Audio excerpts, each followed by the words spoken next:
hello, and welcome to my house. Woohoo! Okay, so if you are new here, welcome. If you are a returning audience member, welcome back. Woohoo! We're so happy to have you.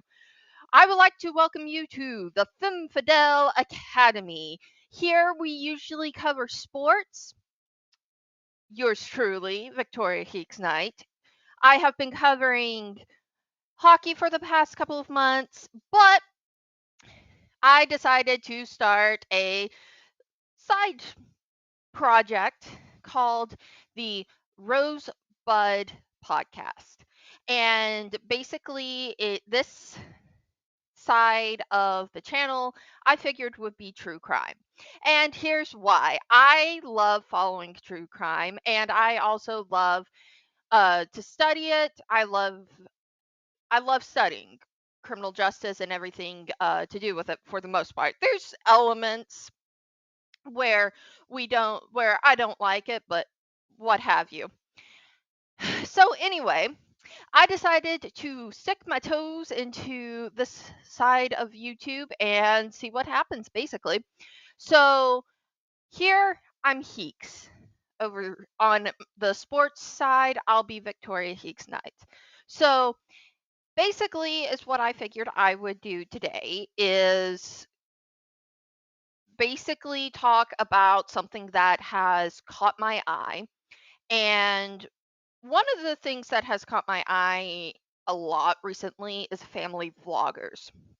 Now, you'll probably be like, Heeks, you're saying that because of Ruby Frankie and all that other stuff. And you would be 100% correct on that front. Um, I think Ruby Frankie's case is a very fascinating case.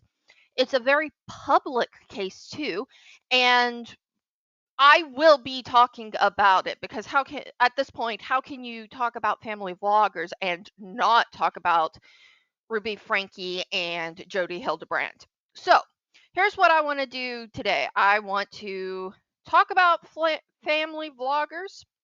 I will talk about Ruby Frankie.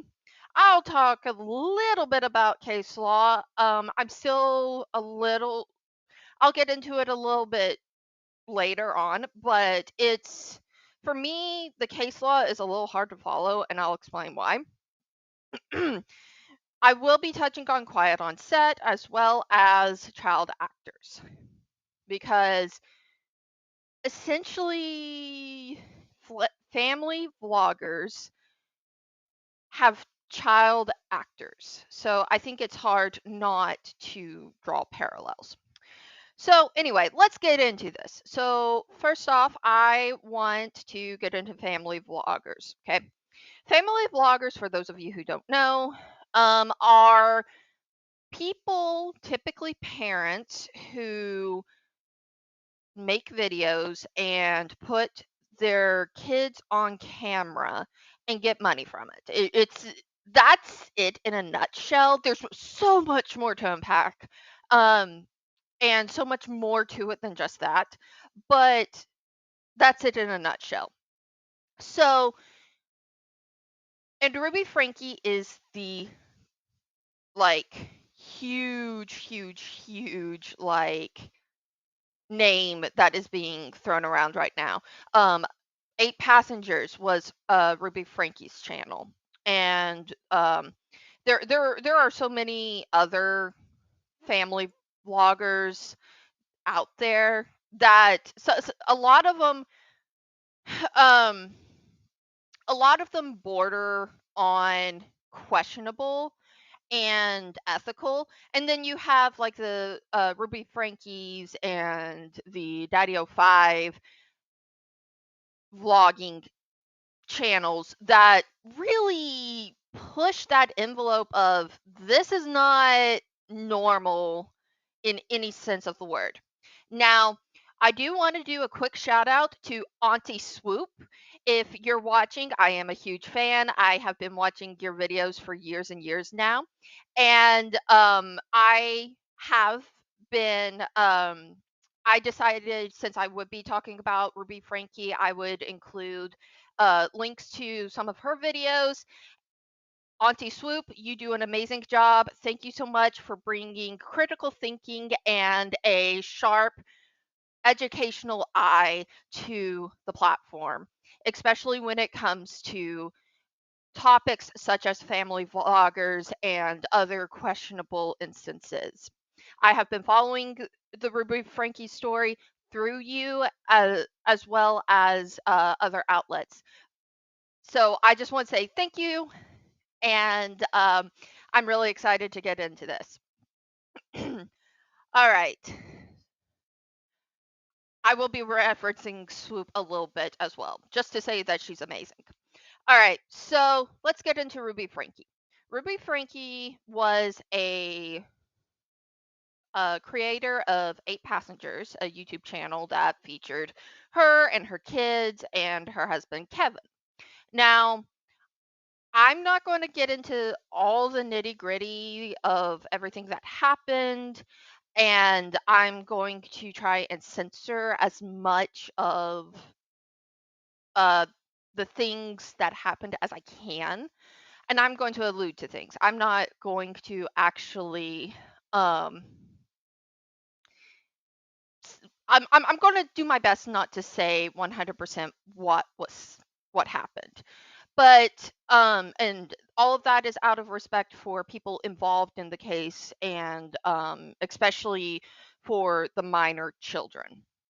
So, here's the breakdown of what happened. Ruby Frankie created Eight Passengers.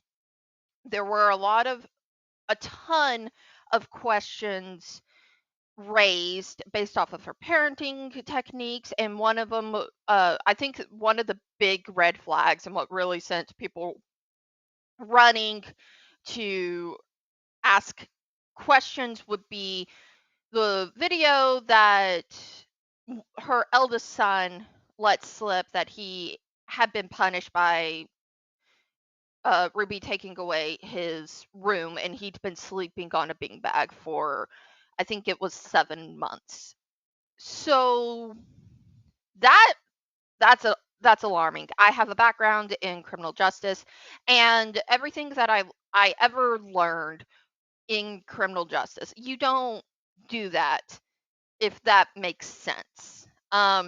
So I mean, I know there are different elements to every story, and a lot of people are going to be like, "Oh, we don't know the full story." No, we don't, or well, we didn't when that video came out. But now that we know what we know, it has really put a big lens not only on Ruby Frankie, but Kevin, her husband, as well. Now, I'm going to be talking about umbrellas, okay? It's an umbrella of either suspicion or good, okay? And then downright sketch, okay? So, first umbrella over here, okay? First umbrella here, okay? That we're putting Kevin under the suspicion umbrella. And here's why. Because he has put himself not under a lot of scrutiny, but he put his kids into a position for potentially lifelong harm. Okay? Now, we're going to we'll circle back around to him, but basically there's a lot of questions I have about Kevin's role in this, because he was there. Took he mm, he took part in making Eight Passengers. And there's even um you see it more in the Hulu documentary, um s- and where there's clips of him on family vacation with Ruby and his friend and his kids, and he's literally like, we spent all this money, you need to do XYZ. And honestly, to someone from the outside, that's going to look odd. That's not necessarily, oh, okay, that's, you know, child harm, but that's that's questionable, right? I mean, yeah, I'm there. Yeah, there's a lot of questions around him. I also have questions around the fact that he left and he left his kids with Ruby. I mean, I don't even know how to unpack that 100% except to say maybe he was brainwashed. Maybe there was more going on behind the scenes than even we know, and that's entirely possible. But he, for me, is a big fat question mark. I have um questions about him because of his actions, if that makes sense. And in the Hulu documentary, you actually see some of his original contact with the police, and his reaction to me is lackluster. I mean, I'm not saying he should be, all up in arms necessarily, but and I know people react differently to stress and differently to trauma and differently to all these other elements. But if you ended up at the police station and they're talking to you about your kid and talking about him having duct tape and all this other stuff, malnourishment, in my mind, you have to have a little more of a reaction than he does. It literally in his interview with the police, his initial interview with police, in my opinion, he's sitting there like he's reading a script almost. Now, that's a very harsh, very harsh critique and look at it, but we're here on this channel, particularly when we're talking about criminal justice and stuff, we're going to be doing a very harsh, critical thinking take on things. We're not going to just be like, oh, he looks sad. No. We're going to look at this and go, okay, this is odd. Now, is he guilty of anything? I don't know. I have questions, and Swoop actually does a very good job in one of her videos talking about how it looks. And so I encourage you to watch her take on it as well, where it, I don't I don't know. It's very weird to me, and I believe Swoop was the one who actually said it, where she where it and I agree with her 100% on this. It's very bizarre to me that he seemingly is the key word here. Seemingly was part of the cycle. And then he's an advocate for his kids all of a sudden. And to me there's a disconnect between here and here. Now I know people grow up and I know people change their minds and all the and have realizations and everything. We see that all the time with people who have either been in abusive situations or been in toxic situations or even been in like cults or under a very authoritative, that's not the word I'm looking for. I guess we'll go with narcissistic personality. People come to the realization, and it takes time, but I don't know that Kevin 100% um came to that reality. I don't know. I'm very skeptical of him. I'm not saying he's a bad guy. I don't know. I don't know him personally or anything. I just think it's bizarre. Then the next person I really want to talk about is Jody Hildebrand. Now, like I said before, I have a background in criminal justice. And I know a lot of things about the criminal justice system. Wow. I don't know what English is apparently. Okay, let's try this again. I have a background in criminal justice, and I know a lot of things about criminal justice, and I know a lot of things about true crime. I know a lot of things about criminology as well. So here's my thing with Jodi Hildebrand. I think she's a cult leader, or she was well on her way to being a cult leader. Okay, so let's break that down. So cult leaders such as Jim Jones, Charles Manson, Warren Jeffs, um, the leader of the Moonies, like all of these people, all of the leaders of these groups were very charismatic, or are, because some of them are still with us, unfortunately. I'm sorry, was that an outside voice? Yeah, okay, that was. Anyway, so a lot of these individuals who either were leaders of cults like David Koresh, Jim Jones, etc., they are very charismatic, full of control, narcissistic behaviors, and they typically are very good at pinpointing individuals who need something or who are vulnerable. It's kind of like predatory behavior.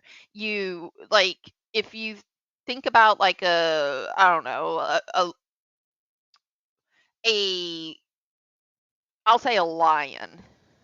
A lion would be able to pick out the weak in the herd of zebras. I don't know. I know I'm not great at geography, so I don't know if that's accurate or not.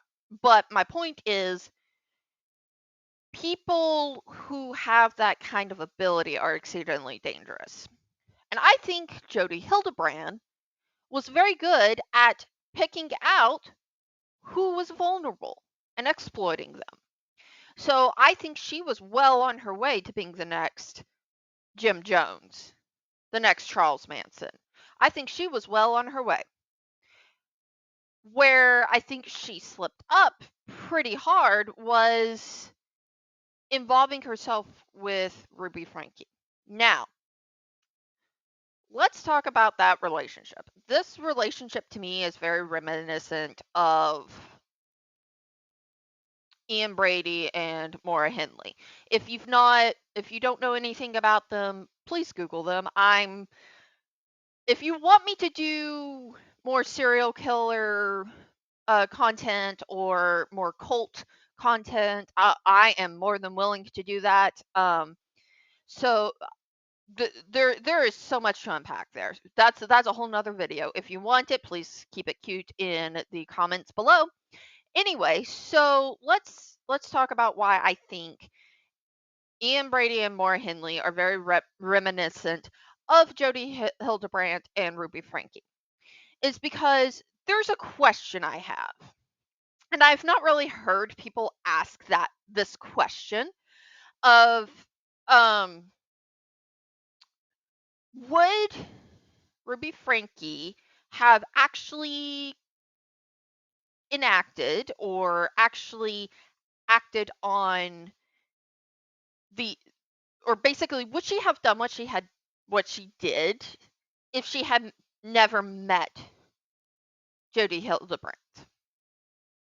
Now, the reason that's an important question I think that needs to be asked is because with Ian Brady and Maura Henley, like Maura Henley had no indicators, had no anything really to indicate she would go on to do what she did. It was after she met Ian Brady and was in a relationship with him that what the two of them proceeded to do um definitely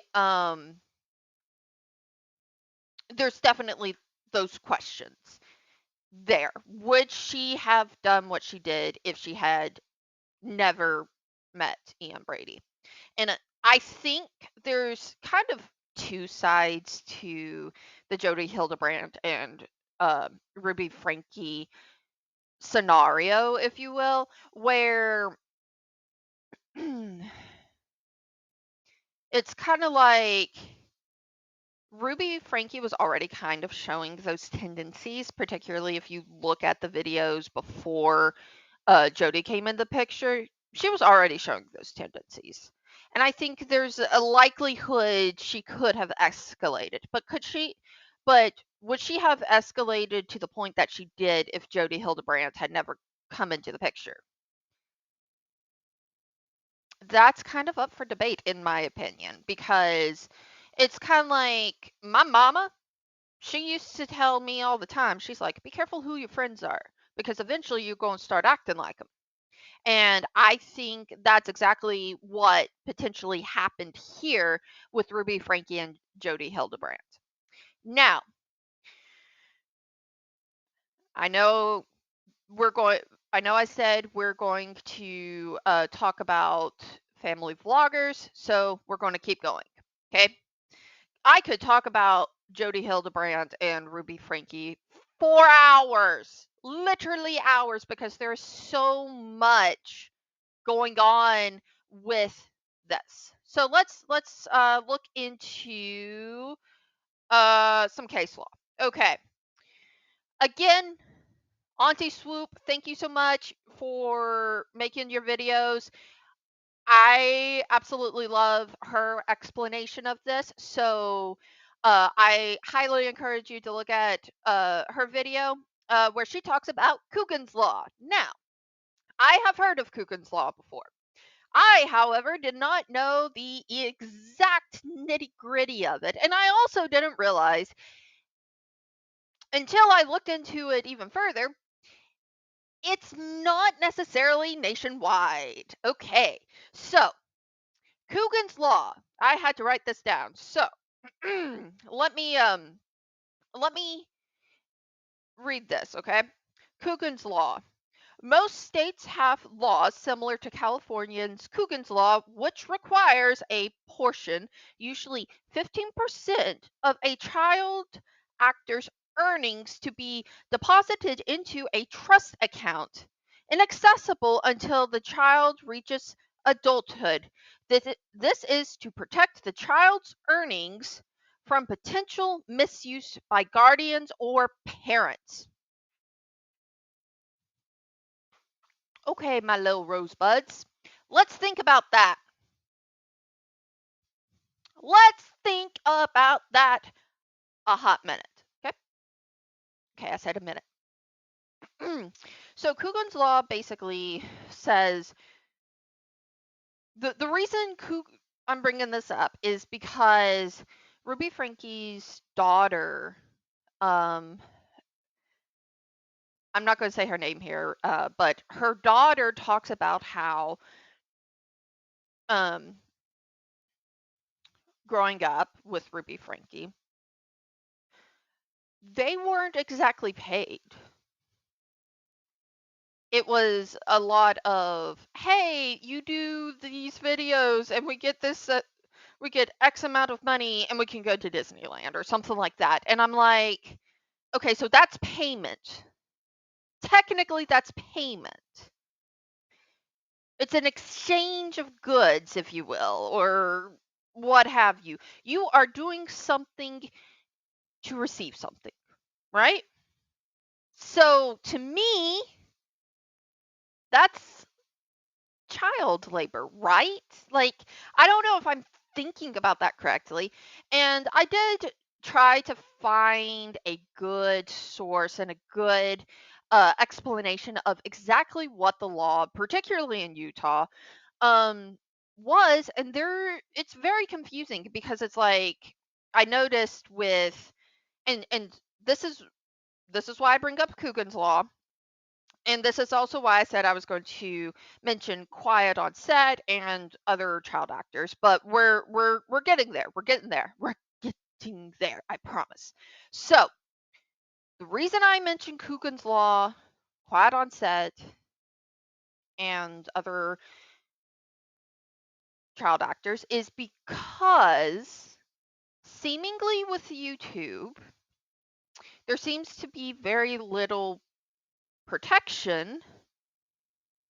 Well, I shouldn't even say YouTube. I should say with family vlogging, there seems to be a lack of protection for the kids. Now, it's one thing if you take a video of your kid and post it on your family Facebook or your personal Facebook, right? That's one thing. That's for people you are friends with to see. But to put your kids on a very public platform and to be receiving money and promotions and whatever else and not be coinciding with something similar to Coogan's Law seems very sketchy to me. And that goes back to um w- what Ruby Frankie's daughter was saying is there doesn't seem to be a good sense of protection child for particularly minors in the situation that Ruby Frankie's kids were in. Now, let's continue that train of thought into Quiet on Set. That is a documentary about kids who worked specifically in Hollywood and specifically on Nickelodeon shows. It is a very good and well done documentary. I highly encourage you to watch it. But Quiet on Set talks about different actors that people from a certain age grew up with, like Drake and Josh, et cetera, et cetera. And you have those adults now coming forward and talking about their time, just like Ruby Frankie's daughter, and I believe her son is also coming forward and talking about his time um, growing up with Ruby Frankie. So I it all ties in because of things that happened on Nickelodeon and throughout Hollywood. Shirley Temple is an excellent example of this. Drew Barrymore, and of course Jackie Coogan, and many, many, many, many more child actors throughout history in Hollywood have experienced things that they shouldn't, whether that's financial misuse of funds by guardians or parents, or by coercive control by guardians or parents, or Darvo.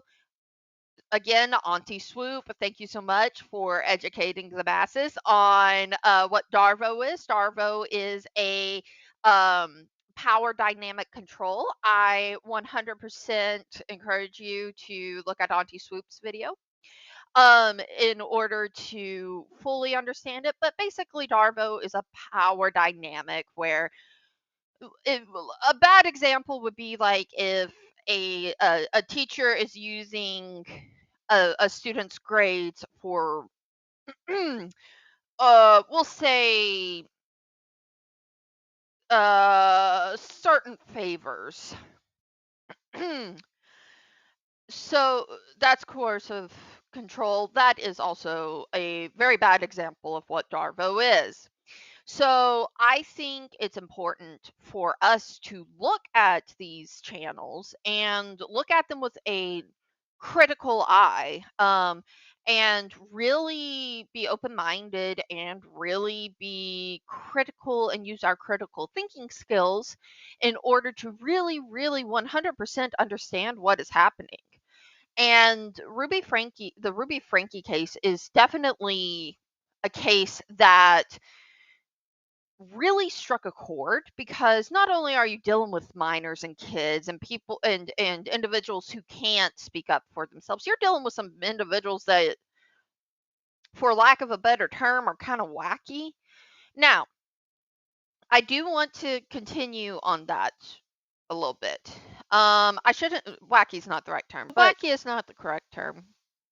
But we are dealing with people with a very unique, I'll say, a unique mindset where you spend a lot of time basking, I'll say, in religion. And religion, particularly in a lot of examples, and there are tons of examples, uh, from left to right, sideways, north, south, east, west, nine ways to Sunday, of how people over the years, we're not talking days, we're talking years, have used religion in order to either maintain control or um basically not do great things. An example of that would be the FLDS, Warren Jeffs. I talked about him earlier. He is the leader of the Church of the FLDS, Church of Fundamental Latter-day Saints, and he used religion to convince an entire community to follow him. Another example would be well, I would say Charles Manson, but he's more coercive control, which he did more than coercive. He had substances, he had you know adult grape juice and other juices that he used to control his followers, and eventually he convinced them to do unspeakable things. And the death of Sharon Tate, I believe that was the actress's name, and was the result of his control. So I think I know these are some very critical and harsh comparisons, but also at the same time, they're examples of what we're talking about: coercive control, Darvo, narcissistic personalities, and all these other things. Because that's what these family vlogs, particularly with Ruby Frankie and Jody Hildebrand, and even Daddy O5, and so many more, are presenting to the world. They're not just presenting cute little harmless videos to the world, they're presenting harmful behavior to their kids and to others. And I think it's a very slippery slope to be on, whether you're dealing with someone like Ruby Frankie, or you're dealing with someone like a Daddy O5, or if you're dealing with a cult leader. Like, there are so many different layers and so many different um, parts of this story that really have put a ginormous magnifying glass on family vlogging. And not just on family vlogging, but the question of child labor laws. There's a lot of questions about not only child labor laws, but child actor laws now are being called into question in some instances, because that is, like I said earlier, if you are telling your kid, hey, do 10 videos, and if we get however much money, we'll go to Dollywood, or we'll go to Six Flags, or we'll go to Disney World. That is a transaction, right? Like, in my mind, that's a transaction. I mean, if I go to the grocery store, pick up some bread and peanut butter, and I go to the checkout and buy it, that I get my bread and peanut butter and they get my money. Like, is that not a transaction? I don't know. And that is where some of the case law for me gets a little fuzzy. And I think it's a little fuzzy because you have child labor laws. Like, you know, I know in certain states you can the youngest you can work is like 15, is the youngest you can start working. Um That's why in certain states or certain cities you see like 15-year-olds bagging at a grocery store or something like that. However, they can only work X amount of hours. Legally, they can only work X amount of hours. And then they're also required to make sure that they have a lunch break in there, and they're also required, and I don't know if this is a Utah thing. I don't know if this is a nationwide thing or not, but I saw somewhere that it mentioned something about you have to provide education. Now, this is where we get into some interesting things with the Ruby Frankie situation. You're dealing with I'm not for sure if they I, I can't even English now because I'm so baffled, okay? So I like there's a video that that is out there on the internet that basically shows where Ruby Frankie is sitting in her car and she talks about how the school called her, and I'll just call this the lunchbox incident where she told the school she's not going to bring her kid food. Now, here's my question. If you know the clip I'm talking about, I'm sure we've all asked it, but I'm going to ask it again. Why is a 6-year-old in charge of making her his or her lunch? I'll wait. Anybody? Anybody? Hmm? Like I remember as a 6-year-old, like if I wanted lunch, my mom would pack me lunch. I also remember as a 6-year-old, sometimes I wanted to help pack my lunch. There's a difference between helping pack lunch and provide making sure your child has the necessary things to survive, and being like, "Oh, my child doesn't need to lunch because they are responsible for doing that."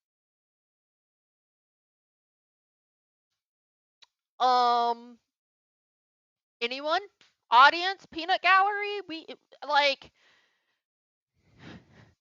anyone? Anyone else see the non-parenting happening?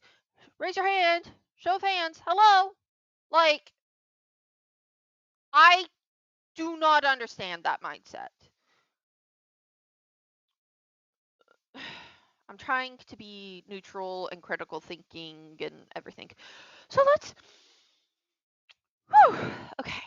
I've come back down from my soapbox.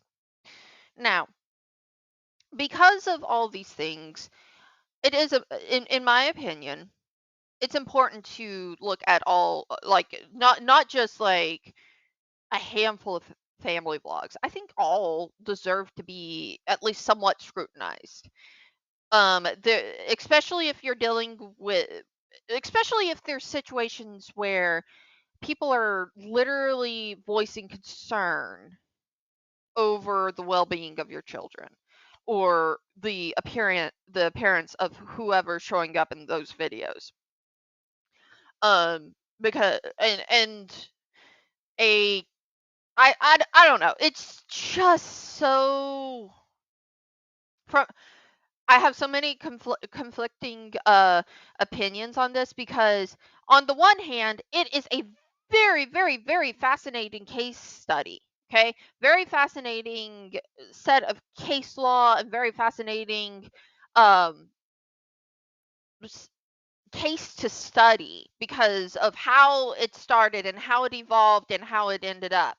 But then on the other hand, you have so much to unpack from everything that happened, from the child um I'll say child misconduct on the parenting part, from the lack of parenting to the overparenting to I haven't even started on the demons. Okay, I'm a witchy girl. Okay, I believe in spirits. I believe in God. I believe in a lot of, uh, or I should say, I believe in a God. I believe in spirits, angels, demons to an extent.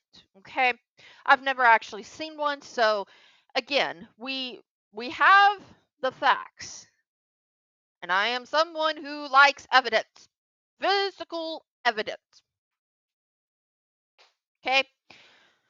However, when and the Hulu documentary does a great job explaining this. Um, and I'm just going to touch on it because I know this video is already getting long, but I'm going to touch on this.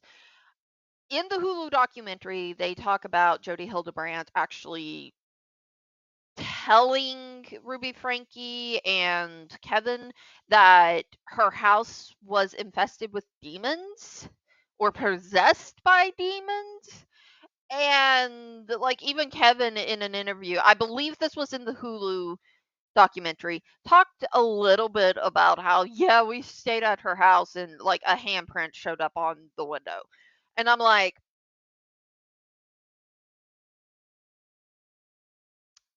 right. A handprint showed up on the window. Okay. Like I say, I'm a witchy bitchy, and I do believe in certain things, but I like anyone can put a smudge handprint on a window. I'm sorry. Like I don't understand that 100%. Now, the other weird thing about that is after a certain period of time, Jody Hildebrandt somehow ends up living at the Frankie household. And first off, I think that's bizarre.